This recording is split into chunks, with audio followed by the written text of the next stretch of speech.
अपने टॉपिक को आगे बढ़ाते हैं, आप लोग भूल जाइए और चलिए आप लोग चलते हैं नेक्स्ट लेक्चर पे। तो हम लोग कल क्या पढ़ लिए थे, हाइपर ऑस्मोलर फ्लूइड डेफिशिएंट का हम लोग क्या पढ़ लिए थे, पैथोफिजियोलॉजी पढ़ लिए थे।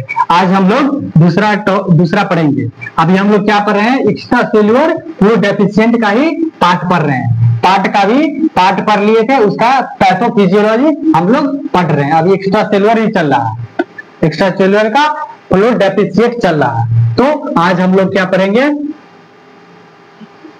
हाइपर ऑस्मोलर हो गया था, दूसरा है हमारा, दूसरा क्या है, isotonic fluid volume deficient, isotonic fluid volume deficient, pathophysiology of isotonic,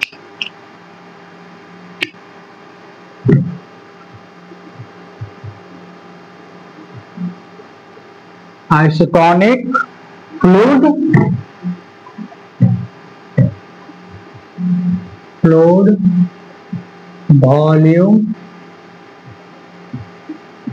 volume deficient, isotonic fluid volume deficient हम लोग पढ़ेंगे। तो आपको पता है, हम लोग पिछले क्लास में आइसोटोनिक मतलब बताए थे, आपको क्या बताए थे, आप लोग जरूर बताइएगा। आइसो मतलब क्या बताए थे, आइसो मतलब क्या बताए थे, जल्दी बताइए आप लोग, जल्दी। जिस चीज को पता है जल्दी बताइए, जो नहीं पता है कोई टेंशन लेने की कोई बात नहीं है। हमारे यहाँ आए हैं, हमारे यहाँ टेंशन की कोई बात नहीं है। सबका साथ सबका विकास, मेरा टारगेट है सबका साथ सबका विकास। तो हम बताएंगे कि आइसो मतलब सेम एक जैसा, टॉनिक मतलब सॉल्यूट का कॉन्सेंट्रेशन, मतलब जो भी हम पिछले क्लास में बताए थे कि किसी भी कंडीशन में जब क्या होता है, इलेक्ट्रोलाइट और सोडियम का सेम लॉस होता है हमारे बॉडी से, सेम क्वांटिटी में इलेक्ट्रोलाइट और वाटर का लॉस होता है, उसको हम क्या कहते हैं, आइसोटोनिक फ्लूइड वॉल्यूम डेफिशिएंट कहते हैं, लॉस को कर। तो इसमें हम लोग इसको क्या करना है, पैथोफिजियोलॉजी हम बताए थे उसमें। तो किस किस कारण से हम बताए थे आपको कि ये होता है, तो कारण बताए थे कि वोमिटिंग से हो सकता है, डायरिया से हो सकता है, वोमिटिंग डायरिया बताए थे आपको, और क्या बताए थे, हाँ वोमिटिंग डायरिया बताए थे आपको।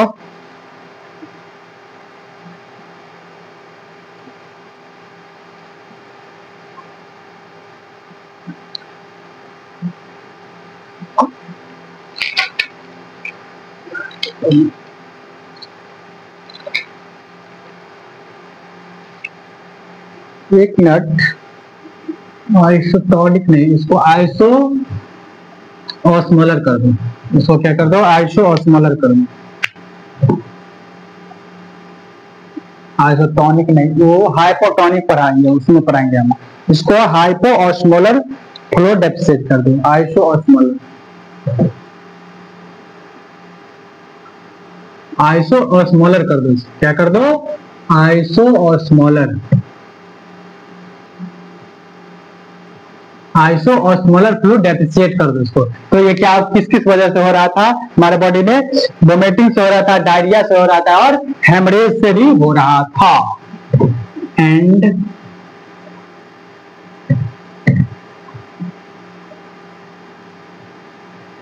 हेमरेज से हो रहा था, जिसमें क्या हो रहा था, इलेक्ट्रोलाइट और वाटर का सेम लॉस हो रहा था हमारे बॉडी से। तो उसका हम पैथोफिजियोलॉजी पढ़ते हैं।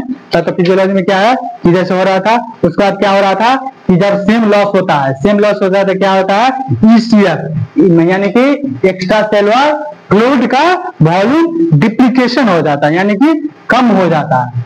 ICF जो ICF का वॉल्यूम है, ICF का जो अमाउंट है वो डिप्लीकेशन हो जाता है, कम हो जाता है।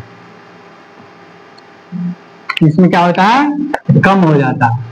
अब दोनों लॉस हो गया तो दोनों सेम, इसमें तो कोई घटना नहीं हुआ, सॉरी घटना कह रहा है, इसमें क्या हो गया, इसमें ना कोई ज्यादा निकला ना कोई कम निकला, ना इसमें ज्यादा वाटर निकला ना ज्यादा इलेक्ट्रोलाइट, दोनों को सेम अमाउंट में निकला।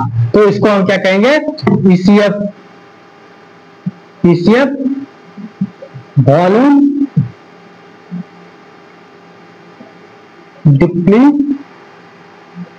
डिप्लीशन होता है,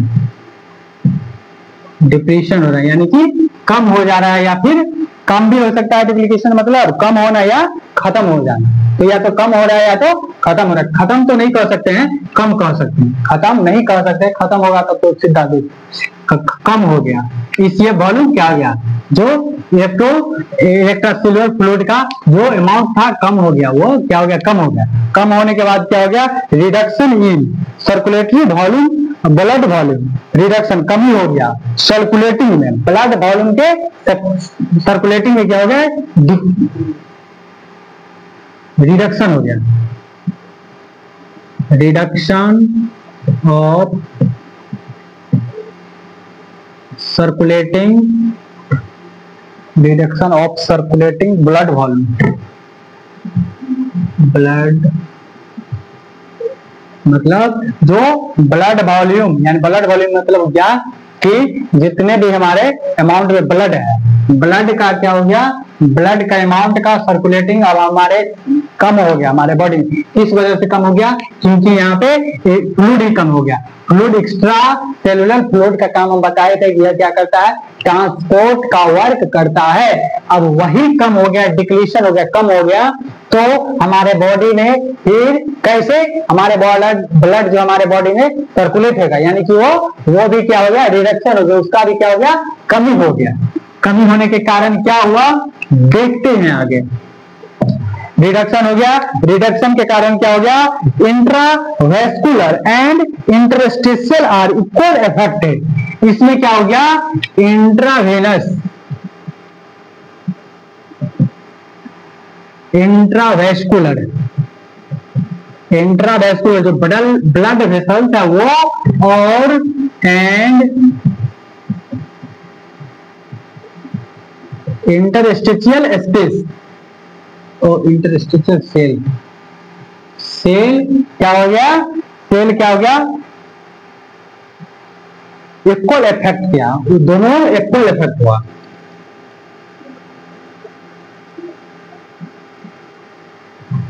इंट्रावेनस वेस्कुलर और इंटरस्टिशियल सेल इक्वल इफेक्ट हुआ। क्यों इक्वल इफेक्ट हो गया, क्योंकि इसमें सोडियम भी एक ही तरह से एक ही अमाउंट में, और सोडियम जो इलेक्ट्रोलाइट था वो और वाटर सेम अमाउंट में हमारे बॉडी से लॉस हुआ, तो दोनों को क्या हुआ, सेम इफेक्ट हुआ, दोनों को सेम इफेक्ट हुआ। उसके बाद सेम इफेक्ट के कारण क्या हो गया, no significant changes in intracellular, no changes, no change in extra cellular, sorry intra हो,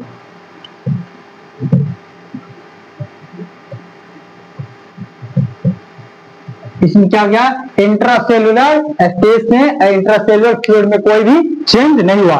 क्यों नहीं हुआ, क्योंकि इसमें ऑस्मोलैलिटी की प्रोसेस नहीं हुआ, ऑस्मोटिक ग्रेडिएंट डेवलपमेंट इसमें नहीं हुआ। क्यों नहीं हुआ, क्योंकि इसमें एक अमाउंट में, एक ही अमाउंट में, सेम अमाउंट में हमारा इलेक्ट्रोलाइट और हमारा जो क्या है, इलेक्ट्रोलाइट और क्या बताया आपको, इलेक्ट्रोलाइट और वाटर सेम अमाउंट में हमारे बॉडी से लॉस हो गया। तो इसका आप एक एग्जांपल आपको बताते हैं कि एक पार्क है, उस पार्क का नियम है कि आपके पास अगर गर्लफ्रेंड है तभी आप इस पार्क में घूमिएगा।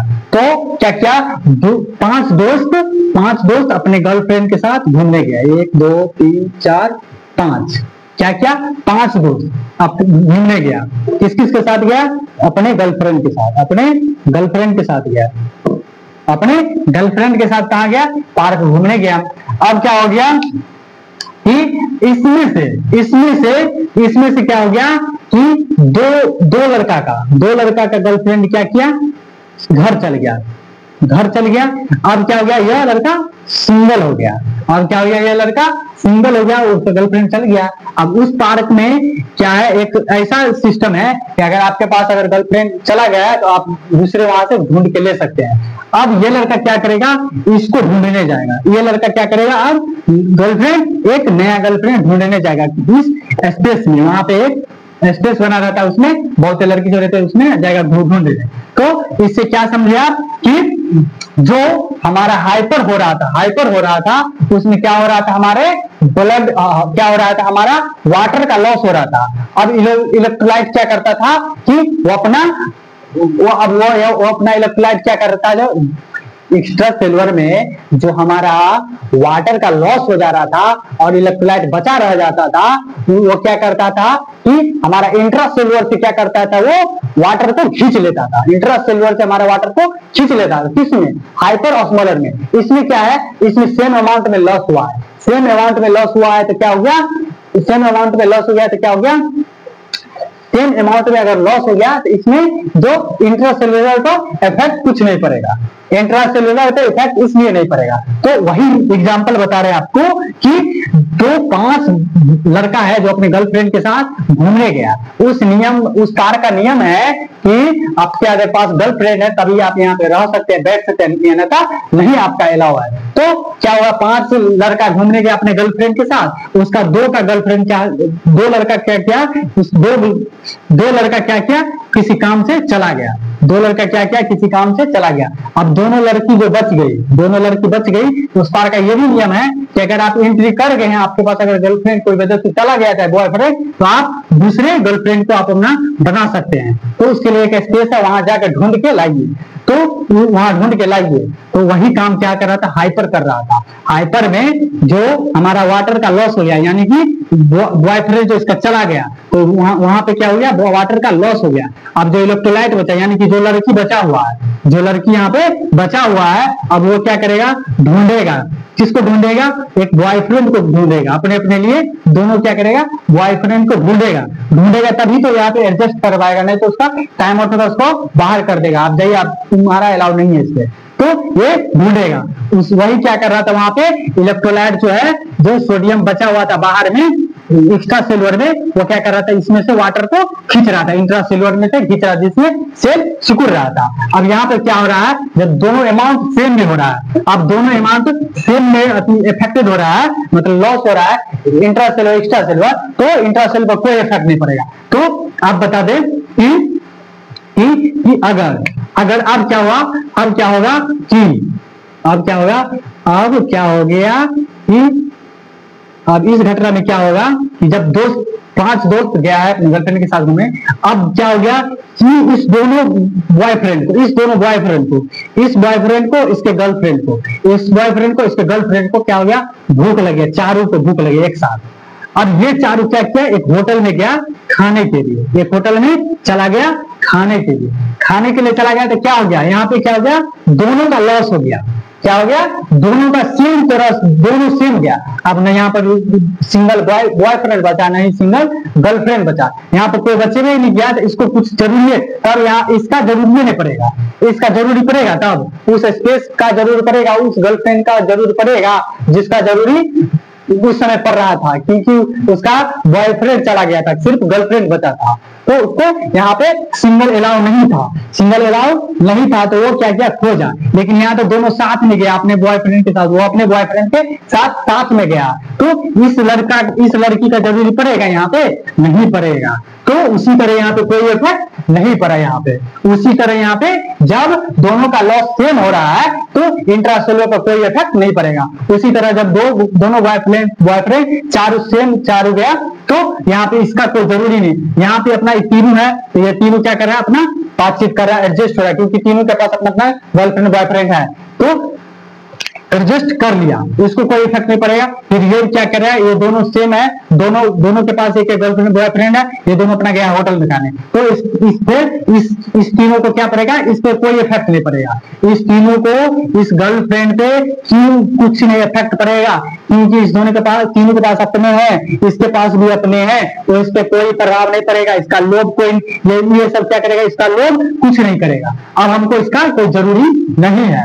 तो वही हम समझाना चाहते हैं कि जब इलेक्ट्रोलाइट और वाटर का सेम लॉस होता है तो इंट्रासेलुलर का कोई जरूरी नहीं होता, उस पर कोई इफेक्ट नहीं पड़ता है। तो समझ गए होंगे आप लोग। तो ये क्या होता है, जब सेम लॉस होता है तो नहीं पड़ता है, इफेक्ट नहीं पड़ता है।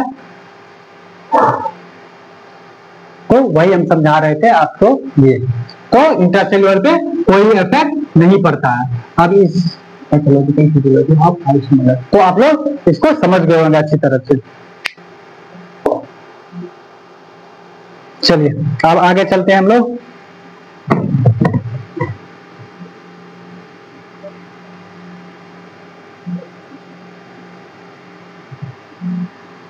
इसका ट्रीटमेंट आप लोग को बताएंगे। आप लोग कहेंगे सर ये तो सिर्फ बता रहे हैं हमको, मेडिकल क्षेत्र में तो हमको कुछ बताइए नहीं रहे। तो इसका मेडिकल क्षेत्र का काम हमारा आएगा, पहले ये समझिए रहिएगा, तब आपको इस टॉपिक के लास्ट में आपको मेडिकल मैनेजमेंट पढ़ाएंगे, उसमें बताएंगे कि कब क्या जरूरी है। अब हम देखते हैं हाइपोटोनिक। हाइपोटोनिक यानी कि कम हो जाना। कम हो जाने क्या, पहला देखे हाई हो जाने पे क्या हो रहा था, ज्यादा पहला देखे हम लोग जिसमें वाटर का लॉस अधिक हो रहा था। क्या हो रहा था, वाटर का लॉस अधिक हो रहा था, इलेक्ट्रोलाइट सेम रहता था। उसके बाद हम लोग देखे वाटर एंड इलेक्ट्रॉन का लॉस सेम हो रहा है। अब हम लोग देखते हैं कि इसमें क्या होता है, इलेक्ट्रोलाइट का लॉस अधिक हो रहा है और वाटर का लॉस कम हो रहा है। इसका पैथोफिजियोलॉजी क्या हो सकता है। अब हम लोग देखते हैं ये डी देख लिए, सी। अब हम लोग देखते हैं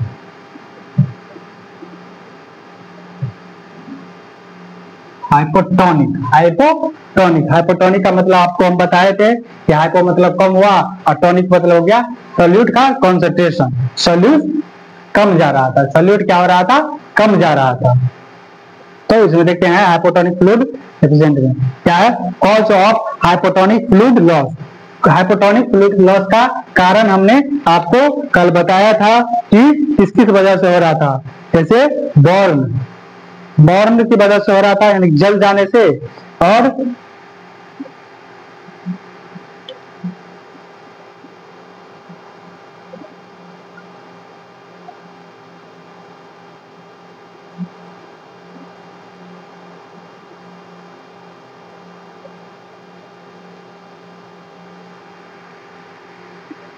जैसे किस कारण से हो रहा था,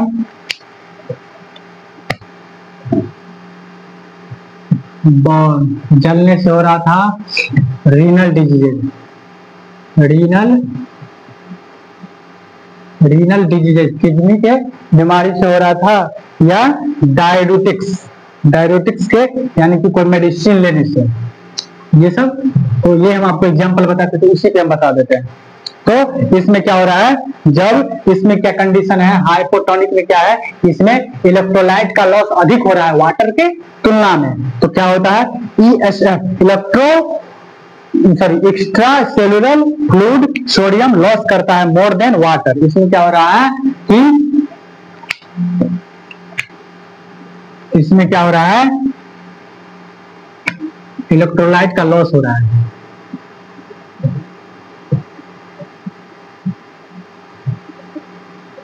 मोर लॉस हो रहा है, इलेक्ट्रोलाइट का मोर लॉस हो रहा है किसके तुलना में, देन वाटर, वाटर के तुलना में।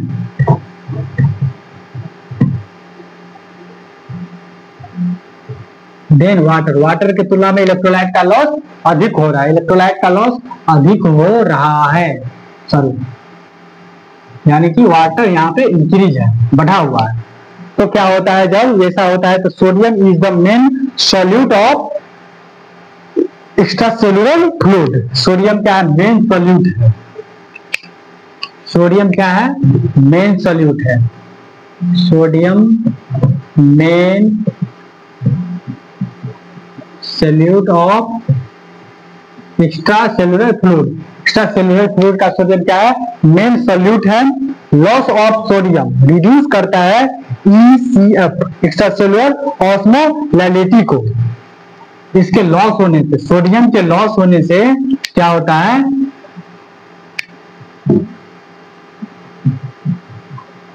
Loss of sodium, loss of sodium reduce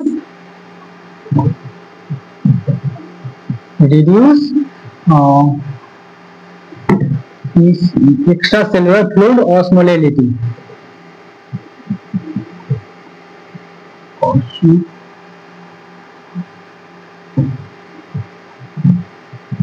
osmolality क्या कर रहा है, रिड्यूस कर रहा है, ECF ऑस्मोलैलिटी को रिड्यूस कर रहा है। उसके बाद कर रहा है प्लाज्मा बिकेम हाइपोटोनिक, प्लाज्मा क्या हो रहा है यहाँ पे, हाइपोटोनिक हो रहा है। अभी हम बताते हैं, रुक जाइए आप लोग।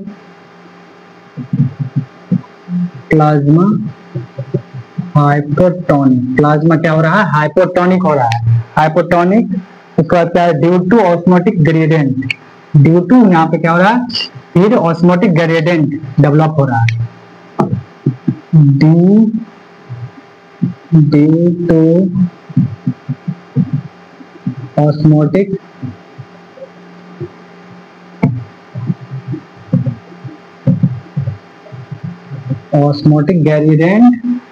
Gradient water moves from, water move करता है, वाटर मूव करता है, घूमता है, ये सब into extra cellular fluid to intra cellular fluid में मूव करता है। मूव करने से intra cellular fluid volume increase हो जाता है। मूव करने से क्या होता है, इंट्रासेलुलर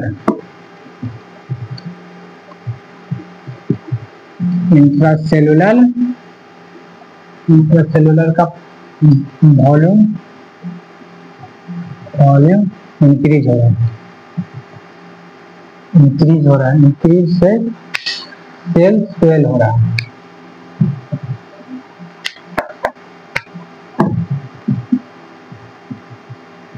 चल रहा है। तो चलिए अब हम लोग देखते हैं क्या है। तो हम लोग क्या करें, हाइपोटोनिक में आपको हम बताए हुए हैं पिछले क्लास में कि हाइपो मतलब कम और टॉनिक मतलब सॉल्यूट कंसंट्रेशन, यानी कि सॉल्यूट का कम जाना कहलाता है हाइपोटोनिक, सॉल्यूट का कम जाना। उसमें क्या हो रहा था, सॉल्यूट अधिक हो रहा था, पहला हम लोग पढ़े हाइपोटोनिक, जिसमें क्या हो रहा था, वाटर का लॉस अधिक हो रहा था कंपेयर टू इलेक्ट्रोलाइट में। उसके बाद पढ़े आइसोटोनिक में सेम अमाउंट में इलेक्ट्रोलाइट और वाटर का लॉस हो रहा था। अब हम लोग पढ़ रहे हैं आइसोटोनिक, जो जिसमें क्या हो रहा था, इसमें क्या हो रहा है, इलेक्ट्रोलाइट का अधिक लॉस हो रहा है कंपेयर टू वाटर की तुलना में इलेक्ट्रोलाइट का अधिक लॉस हो रहा है। तो क्या क्या कंडीशन हो सकता है इसमें, रीनल कंडीशन हो सकता है, रीनल कंडीशन में या बर्न के कंडीशन में ऐसा होने का, ये ऐसा नहीं, ऐसा रूल नहीं है कि सिर्फ इसी में होगा, ये हाइपोटोनिक किसी भी कंडीशन में हो सकता है, किसी भी कंडीशन में हो सकता है, जैसे वोमिटिंग भी हो सकता है, डायरिया के कंडीशन में भी हो सकता है, इसमें वोमिटिंग के कंडीशन में भी हो सकता है, डायरिया के कंडीशन में भी हो सकता है। और बता दे आपको कि साल्ट स्वेटिंग नेफ्रोपैथी मतलब किडनी के कुछ ऐसा प्रॉब्लम जिससे यूरिन आउटपुट न हो पाए, तो इससे क्या यूरिन अधिक आउटपुट होता है, और कोई मेडिसिन लेने से, कोई डायरेटिक लेने से क्या होता है, डायरेटिक लेने से क्या होता है, एक्सेस यूरिन का आउटपुट होना, उसके द्वारा अगर ऐसा है कि उसके बॉडी में इलेक्ट्रोलाइट की अधिक लॉस हो गया वाटर की तुलना में, तो क्या होगा, हाइपोटोनिक वॉल्यूम डेफिशिएंट हो जाएगा। तो इसमें क्या होता है, कंडीशन बताया आपको, इसमें क्या होता है, इलेक्ट्रोलाइट का मोर लॉस होता है, इलेक्ट्रोलाइट का अधिक लॉस होता है कंपेयर टू वाटर की तुलना में, जिससे वाटर इंक्रीज हो जाता है। उसमें क्या होता है, सोडियम मेन कंपोनेंट है ऑफ किसका, एक्स्ट्रा सेलुलर फ्लूइड का मेन कंपोनेंट क्या है, सोडियम है, सोडियम रहेगा तब तो वाटर रहेगा। लॉस ऑफ सोडियम रिड्यूस करता है ESF ऑस्मोलैलिटी, सोडियम के लॉस होने से रिड्यूस हो जाता है क्या, ESF ऑस्मोलैलिटी कम हो जाता है। ऑस्मोलैलिटी मतलब आपको हम बताए थे कि क्या होता है, ऑस्मोलैलिटी मतलब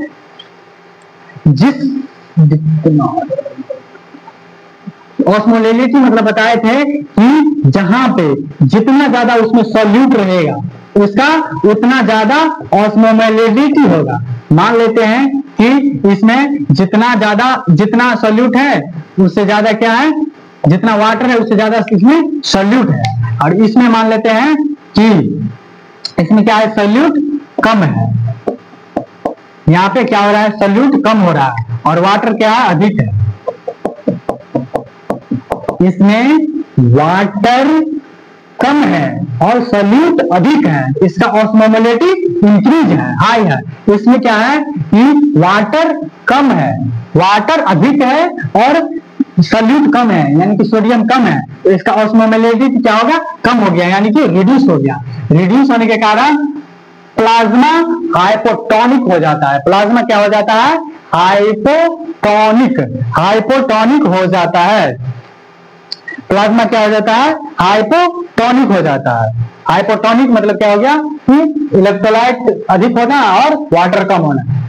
प्लाज्मा का हाइपोटोनिक होने के कारण क्या होता है, ड्यू टू ऑस्मोटिक ग्रेडियंट होता है। इसमें क्या होता है, ऑस्मोटिक ग्रेडियंट होता है, वाटर मूव करता है एक्स्ट्रा सेलुलर फ्लूइड, यहाँ एक्स्ट्रा सेलुलर फ्लूइड से इंट्रा सेलुलर। जैसे आपको बताइए ये क्या है, एक्स्ट्रा सेलुलर फ्लूइड है, एक्स्ट्रा सेलुलर फ्लूइड है।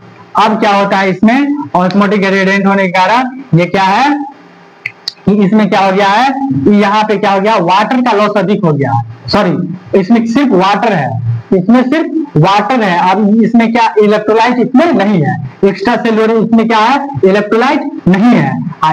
इंट्रा सेलुलर इसमें क्या है, वाटर भी है, इलेक्ट्रोलाइट भी है, इलेक्ट्रोलाइट भी है और सोडियम भी है और इलेक्ट्रोलाइट भी है, और यहाँ क्या है, पानी भी है, वाटर भी है। तो आपको हम बताए हैं कि सोडियम जहां रहेगा वहां पर क्या रहेगा, वाटर रहेगा। सोडियम उसको, उसमें दोनों रिलेशनशिप होता है सोडियम और वाटर में। सोडियम अपने और वाटर को खींचता है, जहां पे एब्जॉर्ब होगा सोडियम वहां पे वाटर भी एब्जॉर्ब होगा। तो वही खेल यहाँ पे होता है कि इंट्रासेलुलर में क्या हो गया है, इलेक्ट्रोलाइट का लॉस हो गया, लॉस होने के कारण वहां पे इलेक्ट्रोलाइट कम गया है, खत्म हो गया। सिर्फ यहाँ पे एक्स्ट्रा सेलुलर में क्या बच गया है, वाटर बच गया है। अंदर में क्या है, इलेक्ट्रोलाइट और वाटर दोनों मिले। अब क्या करेगा, यहाँ पे जैसे ये सोडियम है, सोडियम है इलेक्ट्रोलाइट है, सोडियम है इलेक्ट्रोलाइट है, सोडियम है इलेक्ट्रोलाइट है, सोडियम है इलेक्ट्रोलाइट है। ये क्या करेगा, अब इस पानी को अपने ओर खींच लेगा। क्या करेगा, अब इस पानी को बाहर, एक्स्ट्रा सेलुलर में जो सिर्फ पानी बचा था, इलेक्ट्रोलाइट का लॉस हो चुका था, अब जो ये पानी को क्या करेगा, ये इंट्रासेलुलर अपनी ओर खींच लेगा, ये अपनी ओर खींचेगा, ये अपनी ओर खींचेगा, ये अपनी ओर खींचेगा। अब ये क्या करेगा, उसमें क्या हो रहा था, बाहर खींच रहा था, अंदर से बाहर खींच रहा था, इसमें क्या है, अंदर खींच रहा है बाहर से। तो ये सोडियम अपनी ओर पानी को खींच रहा है, पानी को चारों बल से खींच रहा है, इंट्रासेलुलर वही कह रहा है, due to osmotic gradient water move extra cellular fluid to intracellular fluid. Extra cellular से इंट्रासेलुलर में वाटर का मूवमेंट हो रहा है, शिफ्ट हो रहा है, जिससे क्या हो रहा है, इंट्रासेलुलर वॉल्यूम इंक्रीज हो रहा है। इसका जो वॉल्यूम है अब क्या हो रहा है, यहाँ पे इंक्रीज हो रहा है। यहाँ पे तो सब कुछ था ही, सब कुछ था ही, वाटर था, इलेक्ट्रोलाइट था, लेकिन ये क्या क्या अपने वहां का जो सोडियम था, इलेक्ट्रोलाइट था, वो बाहर में, बाहर के पानी को खींच लिया। क्यों खींच लिया, क्योंकि यहाँ पे इलेक्ट्रोलाइट है ही नहीं, यहाँ पे इलेक्ट्रोलाइट है नहीं, इलेक्ट्रोलाइट का लॉस हो चुका है और वाटर सिर्फ बचा है बाहर में। तो बाहर वाला वाटर को क्या किया, अंदर खींच लिया इंट्रासेलुलर में। इंट्रासेलुलर में खींचने के कारण क्या होगा, वहां पे सेल में स्वेल हो जाएगा। अब एक ही जगह आप बहुत सारे फ्लूइड को जमा कीजिएगा तो वहां पे क्या होगा, एक्युमुलेशन होने से वहां पे स्वेल देखने को मिला, स्वेल हो जाएगा। स्वेल होने के बाद क्या होगा, यहाँ का क्या था, बाहर का जो है डिक्रीज हो गया, वॉल्यूम क्या हो गया, डिक्रीज हो गया, specially in intravenous volume, intravascular volume. ये स्पेशली कहाँ होता है, इंट्रावेस्कुलर वॉल्यूम में होता है, इंट्रावेस्कुलर वॉल्यूम में होता है। इसमें सर्कुलेटिंग वॉल्यूम हाइपोटेंशन हो जाता है, इसमें बीपी कम हो जाता है। इसके कारण अब क्या हो गया, ये सब कहां चला, वाटर भी चला गया। अब यहाँ पे तो नहीं इलेक्ट्रोलाइट है और नहीं वाटर है, अब कुछ नहीं है यहाँ पे। तो यहाँ पे क्या होगा, ब्लड का फ्लो नहीं होगा। ब्लड आपको बताया ना, एक्स्ट्रा सेलुलर क्या करता है, ट्रांसपोर्ट का काम करता है। यहाँ पर कोई ट्रांसपोर्ट होगा नहीं, सर्कुलेटिंग होगा नहीं, तो फिर क्या होगा, ब्लड प्रेशर लो होगा, बीपी लो हो जाएगा, बीपी लो हो जाएगा, बीपी लो हो जाएगा। उसके बाद ट्रेकिकार्डिया देखने को मिलेगा। ट्रेकिकार्डिया में बताया आपको कि कार्डियक आउटपुट कम हो जाएगा। उसका due to activation of cellular swelling can affected brain cell. और क्या करेगा ये, यहाँ पे वहां पे क्या हो रहा था, इंट्रासेलुलर में, इंट्रासेलुलर क्या हो रहा है, पानी बाहर जा रहा था, श्रिंक हो जाता, सिकुड़ जाने के कारण भी क्या हो रहा था, हमारे ब्रेन सेल को, मसल सेल को डैमेज कर रहा था। अब यहाँ पे क्या हो रहा है, अधिक स्वेल होने से, अधिक पानी हो जा रहा है, इससे क्या हो रहा है, वहां पे स्वेल हो रहा है। स्वेल होने से ब्रेन सेल को अफेक्ट करेगा, ब्रेन सेल को अफेक्ट करेगा। इसमें रिस्क रहेगा किसका, स्वेल होने से। अब क्या बताए थे ना आपको कि हमारे एक्स्ट्रा सेलुलर फ्लूइड कहाँ कहाँ पाया जाता है, हमारे ब्रेन सेल में, नर्व सेल में, मसल सेल में पाया जाता है। तो ये ब्रेन सेल को अफेक्ट करेगा, ब्रेन सेल अफेक्ट होगा, जिससे रिस्क रहेगा, इसमें रिस्क रहेगा किसका,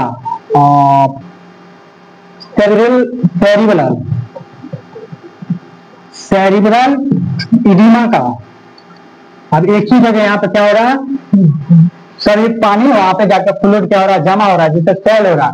स्वेल से क्या रहेगा, रिस्क रहेगा इडिमा होने का, सेरिब्रल इडिमा होने का खतरा रहेगा।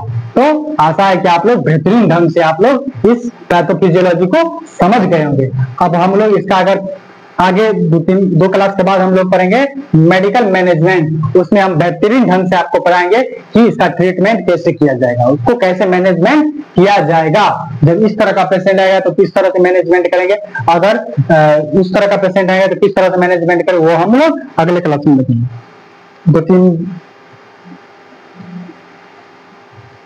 तो वो हम लोग देखेंगे आज 2-3 क्लास के बाद, वो हमारा टॉपिक आएगा।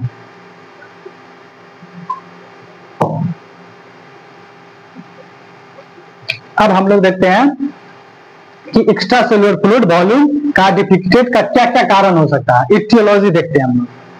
अभी हम लोग क्या पढ़ रहे हैं, एक्स्ट्रा सेलुलर फ्लूइड डेफिसिट ही पढ़ रहे हैं, अभी एक ही टॉपिक पढ़ रहे हैं, इतना डिटेल में आप लोग समझ सकते हैं। तो आप लोग बने रहिए हमारे चैनल के साथ, नहीं तो बहुत दिक्कत होगी। हम लोग दूसरा टॉपिक पढ़ेंगे, आप इटियोलॉजी पढ़ेगी, मतलब इटियोलॉजी मतलब आप लोग को बताए हुए हैं कि इटियोलॉजी एक ब्रांच है जिसमें हम लोग क्या करते हैं, किसी बीमारी के क्या कारण से हो रहा है और क्यों हो रहा है उसके बारे में पढ़ते हैं। तो इटियोलॉजी हम यहाँ पे क्या एक्स्ट्रा सेलुलर, हम यहाँ पे सिर्फ किसका इटियोलॉजी पढ़ेंगे, extra cellular fluid volume deficit. Extra cellular में फ्लूइड का कमी हो जाने किस किस कारण से कमी हो सकता है, तो उसके बारे में हम लोग पढ़ेंगे। तो हम लोग क्या पढ़ेंगे, इटियोलॉजी।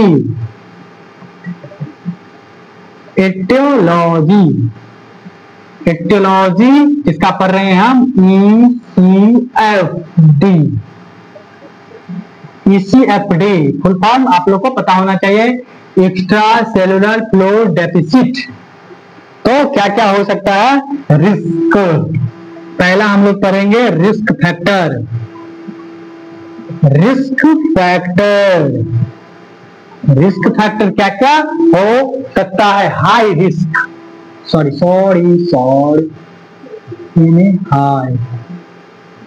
हाई रिस्क क्या क्या हो सकता है जिससे एक्स्ट्रा सेलुलर फ्लूइड डेफिसिट हो सकता है। तो हम लोग पहला देखते हैं एल्डरली, यानी कि बूढ़े लोगों में, एज के अनुसार हम लोग देखेंगे तो बूढ़े लोगों में एक्स्ट्रा सेलुलर फ्लूइड डेफिसिट हमको देखने को मिल सकता है, जिसका 99% गारंटी नहीं है, लेकिन हाई रिस्क रहता है।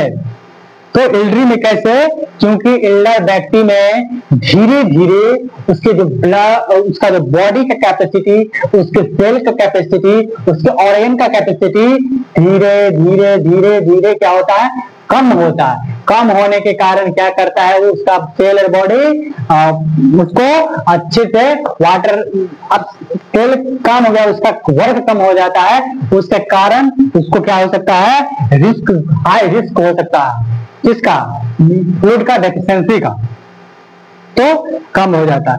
Ageing the reduce the ability to conserve water, water को स्टोर करने की क्षमता उसके बॉडी में, जो एज वाले व्यक्ति हैं, बूढ़े व्यक्ति हैं, उसका जैसे किडनी फेल हो जाना, किडनी वर्क करना कम करना, टिश्यू सेल वर्क करना, जिससे उसमें टिश्यू में एब्जॉर्ब नहीं होना वाटर, इस सब के कारण क्या हो सकता है, उसमें हाई रिस्क रहता है, देखने को मिलेगा। उसके बाद कंफ्यूज और डेबिलिटेड पेशेंट, कंफ्यूज और डेबिलिटेड पेशेंट में भी क्या हो सकता है, यह देखने को मिल सकता है। ये भी एक कारण है किसका, एक्स्ट्रा सेलुलर फ्लूइड डेफिशिएंट का।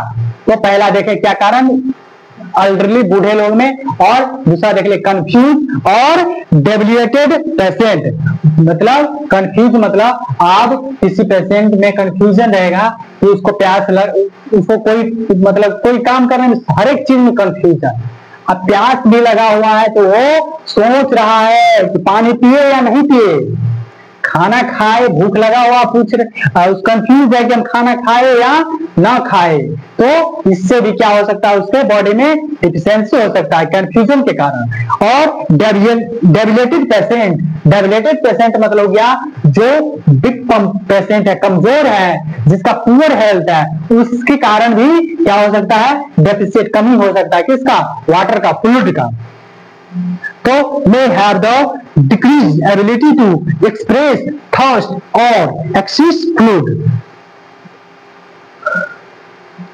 कंफ्यूज पेशेंट में क्या होता है कि उसको प्यास लगा रहता है लेकिन उसको फील नहीं होता, महसूस नहीं होता है कि हमको प्यास लगा हुआ है, पानी पी सकते हैं। वो कंफ्यूज पेशेंट में क्या होता है, उसको फील नहीं हो पाता है कि हमको प्यास भी लगा हुआ। और डेबिलिटेड पेशेंट यानी कि जो कमजोर है, जो वीक पुअर हेल्थ है, वो क्या करता है, वो अच्छे से पानी को अपने बॉडी में स्टोर नहीं कर पाता है, जिससे उसको ये देखने को मिल सकता है। हाई रिस्क में देखें एल्डर, और ये देख लिया। और दूसरा है जीआई कॉजेज,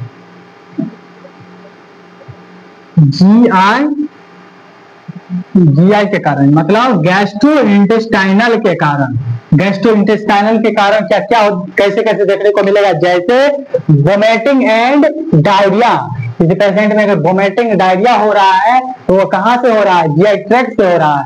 इस कारण भी हमको देखने को मिलेगा, क्या देखने को मिलेगा, extra cellular fluid volume deficient. उसके बाद GI fluid loss, this included fluid loss due to condition like fistulas. Fistulas, fistulas मतलब आप लोग को बता देते हैं, वर्ड है, टेक्निक है, ये आपको याद रखना कि फिस्टुलस मतलब होता है कि अगर जीआई ट्रैक्ट से आप जैसे यहां से ये हमारा क्या है, इसोफेगस है, यहां से क्या होता है, हमारा स्टोमक भी जाता है, अब यहां से क्या हो गया कि, और यहां पे मान के लेते हैं कि हमारा क्या है, लंग्स है,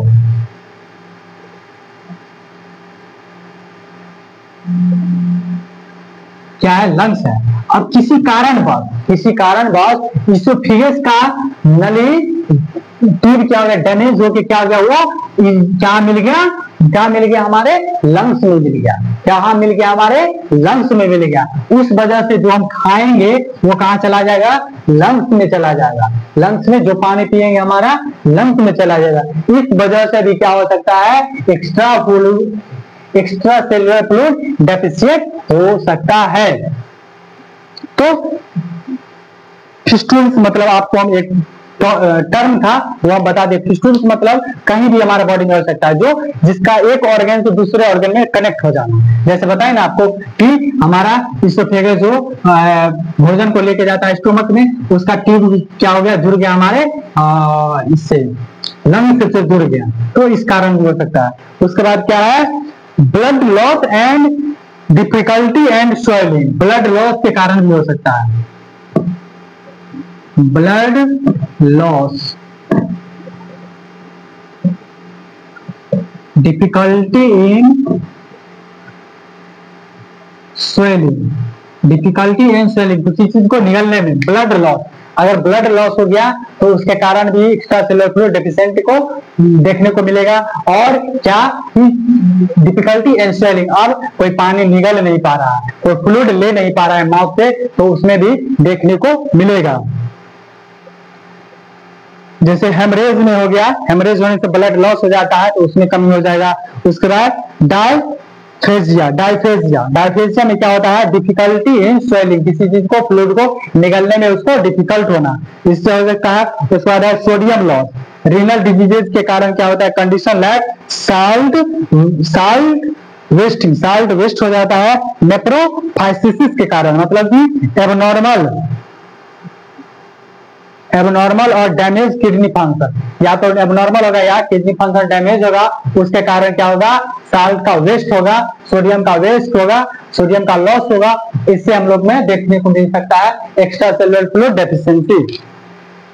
उसके बाद डाययूरेटिक थेरेपी, अगर कोई आप थेरेपी ले रहे हैं, डाययूरेटिक मतलब किसी को पेशाब क्लियर नहीं होता है तो उसको डायरेटिक थेरेपी दिया जाता है, जिससे क्या होता है, अगर एक्सेसिव ले रहे हैं वो थेरेपी तो क्या हो सकता है, वाटर का लॉस, इंक्रीज सोडियम बढ़ सकता है, वाटर का एक्सेसिव लॉस हो जाएगा, जिससे क्या हो सकता है, हमको एक्स्ट्रा सेलुलर फ्लूइड डेफिशिएंसी देखने को मिल जाएगा। डायरेटिक थेरेपी लेने से हो सकता है प्रोलॉन्ग्ड बेड रेस्ट, लंबे समय से अगर रेस्ट में है, बेड रेस्ट में है, उसके वजह से भी हो सकता है, can affected the body fluid and electrolyte balance को अफेक्ट करेगा, इससे भी देखने को मिलेगा। उसके बाद मेटाबॉलिक कंडीशन, मेटाबॉलिक कंडीशन जैसे डायबिटीज, मेटाबॉलिक कंडीशन में देखते हैं डायबिटीज कीटोएसिडोसिस, डायबिटीज कीटोएसिडोसिस होने के कारण भी हमको देखने को मिलेगा।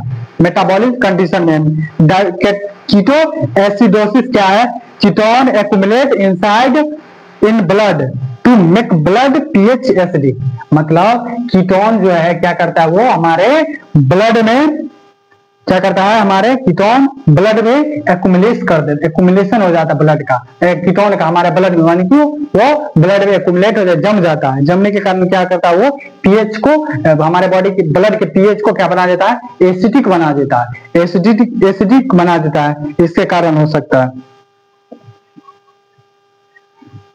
यूरिन का एक्सेसिव प्रोडक्शन होगा, जिससे क्या होगा, पीएच को एसिडिक बना देगा, पीएच को, हमारे ब्लड के पीएच को एसिडिक बना देगा, जिससे क्या होगा, एक्सेसिव यूरिन प्रोडक्शन होगा हमारे किडनी में, जिसके वजह से क्या हो सकता है, एक्स्ट्रा सेलुलर फ्लूइड डेफिशिएंसी हो सकता है। उसके बाद रिस्क फैक्टर, अब है रिस्क फैक्टर, ये सब तो देख लिए हम लोग, इसमें बहुत सारे देख लिए, डी में एक रिस्क फैक्टर है। रिस्क फैक्टर मतलब होने का खतरा रहता है, होने का खतरा रहता है, जैसे लार्ज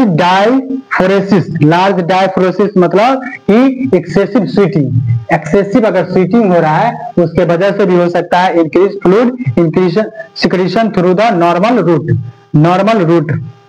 नॉर्मल रूट मतलब जैसे फ्लूइड कहाँ से निकलता है, हमारे स्किन से, स्वीटिंग कहाँ से होता है, हमारे बॉडी में कहाँ से होता है, स्किन से होता है, वहां से स्वीटिंग होता है, इसके वजह से हो सकता है। और ट्यूब फीडिंग, किसी पेशेंट को पता नहीं लगाया जाता है ना नेसोगैस्ट्रिक ट्यूब, जिसे उसको फ्लूइड दिया जाता है, तो उसमें high concentration particles intake cause renal water loss, तो ट्यूब फीडिंग के कारण भी आप उसको, अब वो अनकॉन्शियस पेशेंट है, अब उसको ट्यूब फीडिंग लगा हुआ है, अब वो मुंह से निकल नहीं पा रहा है, अब उसको कोई दूसरा व्यक्ति उसको देगा तभी तो वो उसके द्वारा जाएगा, नहीं दिया तो वो अपना बेचारा विदाउट पानी का रह रहा है, उसके वजह से हो सकता है, बर्न के वजह से हो सकता है, तो ये सब है।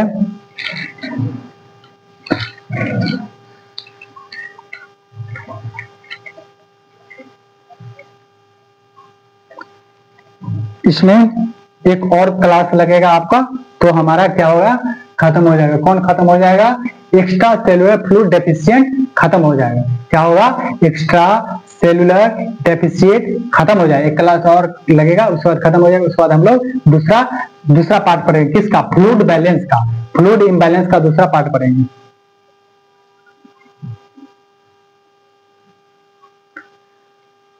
तो केमिकल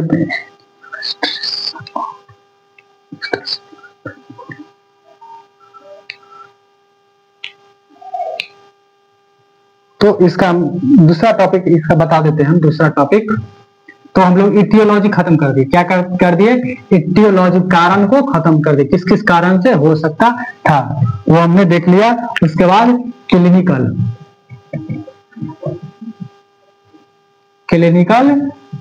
मैनिफेस्टेशन,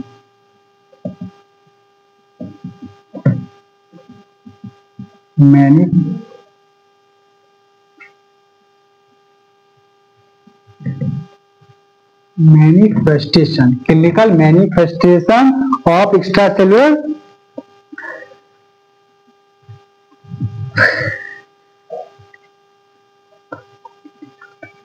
तो क्लिनिकल मैनिफेस्टेशन यानी कि जो एक्स्ट्रा सेलुलर डेफिशिएंट हो रहा है, पानी की कमी से जो हमारे एक्स्ट्रा सेलुलर में डेफिशिएंट हो रहा है, उसको हम लोग क्लिनिकल मैनिफेस्टेशन के द्वारा कैसे समझेंगे, कैसे समझेंगे? तो हम लोग इंक्रीज थर्स्ट यह क्या है? बॉडी का नेचुरल रिस्पॉन्स है टू फ्लूइड डिफिशिएंट। अगर फ्लूइड कम जाता है तो पहला प्रोसेस क्या होता है? हमारे बॉडी का नेचुरल प्रोसेस क्या होता है कि हमको प्यास लगता है। क्या होता है? जब भी हमारे बॉडी में फ्लूइड की कमी होता है तो हमको एक नेचुरली प्रोसेस है, फर्स्ट में नेचुरली प्रोसेस है जो क्या करता है? हमको प्यास लगता है। हमको क्या लगता है? प्यास लगता है। तो हम लोग पानी पीते हैं तब जाकर वो फ्लूइड रिकवर होता है। तो ये क्या होगा? नेचुरल प्रोसेस है क्लिनिकल मैनिफेस्टेशन का। उसके बाद डिक्रीज स्किन टॉगर, मतलब क्लिनिकल मैनिफेस्टेशन मतलब कि हम कैसे पहचानेंगे कि उसको पानी की कमी है। क्लिनिकल मैनिफेस्टेशन का मतलब हो गया कि हम कैसे पहचानेंगे कि उसको पानी की कमी है उसके शरीर में। तो पहला तो एक नेचुरली प्रोसेस है कि आपके बॉडी में अगर पानी की कमी होगा तो आपका बॉडी क्या करेगा? आपके बॉडी में क्या आपका प्यास लगेगा, तो आपको पता चलेगा कि हमारे बॉडी में फ्लूइड की कमी हो गया, तो आप पानी पी जाएगा, फिर रिकवर हो जाएगा। और उसके बाद हम लोग कैसे पता करेंगे? आपको बताए थे कि स्किन को ऐसे करके फोल्ड करके ऊपर करके देखना है। अगर वह 3 सेकंड में अगर वो अपने नॉर्मल साइज पे चला जाता है तो ठीक है, नहीं गया तो उसके शरीर में फ्लूइड की कमी है। इससे हम लोग जांच कर सकते हैं, पता कर सकते हैं। Skin became less elasticity indicate dehydration. अगर स्किन अगर सूखा है तो वो इंडिकेट करता है कि डिहाइड्रेशन का इंडिकेट करता है। Dry mucous membrane manifested as cracked lips और ड्राई टंग। और हम लोग कैसे पता कर सकते? क्लिनिकल मैनिफेस्टेशन में कैसे पता करेंगे इसको पानी की कमी है? तो पहला तो थर्स्ट लगे, वो नेचुरल प्रोसेस था। उसके बाद डिक्रीज स्किन टॉगर, बताया कि स्किन का इलास्टिसिटी, अगर स्किन सूखा है तो हम लोग को पता चलता है कि डिहाइड्रेशन है। और हम लोग ड्राई म्यूकस मेम्ब्रेन के सूखा होने से हम लोग पता कर सकते हैं कि उसको पानी की कमी है। जैसे मैं बताया कि क्रैक लिप उसको फट जाता है, कभी कभी ठंडा में देखते हैं कम पानी पीते हैं तो लिप सब फटने लगता है। उसके बाद ड्राई टंग को हम लोग देखेंगे तो वो सूखा रहेगा, तो इससे हम लोग पता कर सकते हैं इसको पानी की कमी है। उसके बाद चेंज इन आइज में चेंजिंग आएगा। Soft and sunken eyes ball, eyes का बॉल जो है ना पूरा धंसा रहेगा, अंदर की तरफ धंसा रहेगा। इससे पता चलेगा कि उसका पानी की कमी है। आइज बॉल क्या रहेगा? सॉकेन रहेगा, धंसा रहेगा। Elevated body temperature due to decrease fluid volume की कमी होने से अफेक्टेड टेम्परेचर रेगुलेशन। अब अगर आपके बॉडी में फ्लूइड की कमी हो रहा है तो क्या होगा? आपके बॉडी में हमेशा आपका बॉडी हीट रहेगा, गर्म रहेगा। क्यों गर्म रहेगा? आपके बॉडी का टेम्परेचर को रेगुलेशन करने के लिए भी हम लोग को जरूरी होता है फ्लूइड का जरूरी होता है। जो पसीना से जो फ्लूइड निकलता है वो क्या करता है? हमारे बॉडी को, आपको पता होगा कि आप लोग जब गर्मी से आइए, कपड़ा खोल के आप जाइए नहाने, आपको जो पानी ढालिएगा पहली बार तो वो ठंडा आपको महसूस होगा, पूरा ठंडा क्लीन महसूस होगा।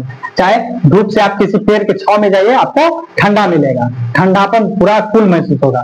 तो जब हमारे बॉडी, आप सुने होंगे कि किसी पेशेंट को बुखार लगा, दवा खाए, दवा खाने के बाद उसको पसीना आना, ये क्या इंडिकेट करता है? उसके बॉडी का टेम्परेचर को नॉर्मल हो गया। पसीना आना इंडिकेट करता है, साइन करता है कि आपका बॉडी का टेम्परेचर, बुखार ठीक हो गया। तो पानी भी हमारा बॉडी के टेम्परेचर को रेगुलेट करता है, बॉडी के टेम्परेचर को नॉर्मल बनाता है। तो पसीना। उसके बाद बताया स्वेटिंग, ब्लड प्रेशर चेंजेस हो जाता है। फ्लूइड की कमी से ब्लड प्रेशर चेंज होता है। जैसे ब्लड अगर सर्कुलेशन हमारे बॉडी में अच्छे से नहीं हो रहा है, धीरे धीरे हो रहा है, तो ब्लड प्रेशर लो हो रहा है। अगर अधिक हो रहा है तो ब्लड प्रेशर हाई हो जाता है, इसके लिए भी चेंज मिलेगा। और नैरो पल्स प्रेशर, जो पल्स हम लोग लेते हैं वो भी क्या होता है? नैरो हो जाता है, कम जाता है। Reflecting changes in volume and vascular resistance. Weight loss क्या होता है? पानी की कमी से आपका वेट लॉस होगा, पानी की कमी से वेट लॉस भी आपको देखने को मिलेगा due to fluid loss. Fluid loss के कारण वेट लॉस भी देखने को मिलेगा। ओलिगुरिया देखने को मिलेगा आपको। नॉर्मल से कम यूरिन आउटपुट होगा, नॉर्मल से कम यूरिन आउटपुट होगा, ये देखने को ओलिगुरिया देखने को मिलेगा। Decrease central venous pressure, reflection reduce the volume in the circulatory system. आपको बताया कि सर्कुलेटरी सिस्टम में हमारे बॉडी में जब फ्लूइड की कमी होगा तो ब्लड का ट्रांसपोर्ट भी कम हो जाएगा, स्लो हो जाएगा, बहुत स्लो, जिससे बीपी कम देखने को मिलेगा, कार्डियक आउटपुट कम हो, डिक्रीज देखने को मिलेगा। तो चलिए आज का क्लास हम लोग यहीं तक रखते हैं, अगले क्लास में लेके आएंगे हम लोग डायग्नोस्टिक एवोल्यूशन को। तो ठीक है, तो रखते हैं, आज का क्लास हम यहीं तक रखते हैं, मिलते हैं अगले लेक्चर में। आप सभी को हमारे साथ जुड़ने के लिए थैंक यू। अपना ख्याल रखिए, अपनों का ख्याल रखिए, हंसते रहिए, हंसाते रहिए और हंसते रहिए, हंसाते रहिए। Thank you for watching. मिलते हैं अगले लेक्चर में इसी अंदाज के साथ। तो see you next day, have a nice day, good bye. तो ठीक है, थैंक यू।